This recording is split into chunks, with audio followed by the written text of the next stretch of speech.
Hi friends. ఈరోజు నేను కిచెన్‌లో అందరూ యూజ్ చేసే ఎగ్జాస్ట్ ఫ్యాన్ గురించి చెప్పబోతున్నాను.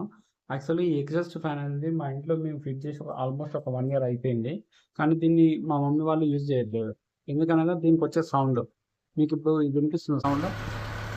ఇలా రావడం వల్ల అసలు ఈ ఫ్యాన్ అనేది యూజ్ చేయడం అనేది మొత్తం తగ్గించాలి.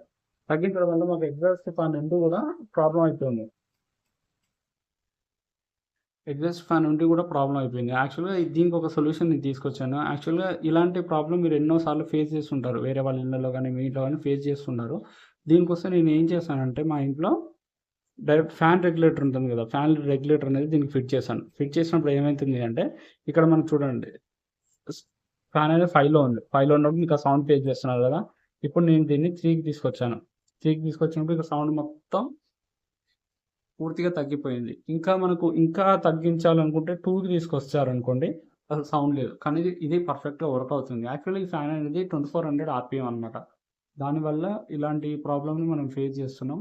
సో, ఇప్పుడు నేను ఎప్పుడైతే స్పీడ్ తగ్గించానో సౌండ్ కూడా పూర్తిగా తగ్గిపోయింది. ఇలాగ మీరు మీ ఇంట్లో ఏదన్నా ఎగ్జాస్ట్ ఫ్యాన్ గనుక ఇలా సౌండ్ రావడం వల్ల మీరు యూజ్ చేయకపోయి ఉంటే, ఇట్లా ఫ్యాన్ స్పీడ్‌ని కంట్రోల్ చేసే రెగ్యులేటర్ యూజ్ చేయండి. ఇది చాలా బెస్ట్‌గా వర్క్ అవుతుంది. ఇప్పుడు 3లో పెట్టినప్పుడు కూడా ఓకే. ఇప్పుడు నార్మల్‌గా చిన్నగా సౌండ్ రావడానికి ప్రయత్నం చేస్తుంది. అందుకే ఆ సౌండ్ కూడా రాకుండా మనం 2లో యూజ్ చేస్తాం. 2లో యూజ్ చేసినప్పుడు ఏందంటే మనకు సౌండ్ రాదు. అండ్ మనకు పొగ కూడా బయటికెళ్ళిపోతుంది.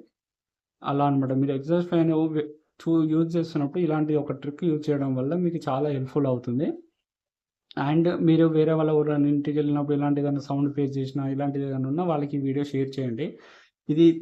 ఇలాంటి వీడియోస్ నేను మరిన్ని చాలా పెడుతున్నాను నా ఛానల్‌లో. మీకేదైనా యూజ్‌ఫుల్ అనిపిస్తే ఈ వీడియోని లైక్ చేయండి. మీకు దీంట్లో ఇంకేమన్నా డౌట్స్ ఉంటే నాకు కామెంట్ చేయండి. ఈ వీడియో ఎవరికైతే యూజ్‌ఫుల్ అవుతుందో వాళ్ళకి షేర్ చేయండి. This is the best trick. చూడండి మీకు అర్థమైందనుకో ఇప్పుడు 3, 2 దానివల్ల మీకు స్పీడ్ అనేది ఎమ్మటే కంట్రోల్ అయిపోతుంది. యాహ్! Thanks friends.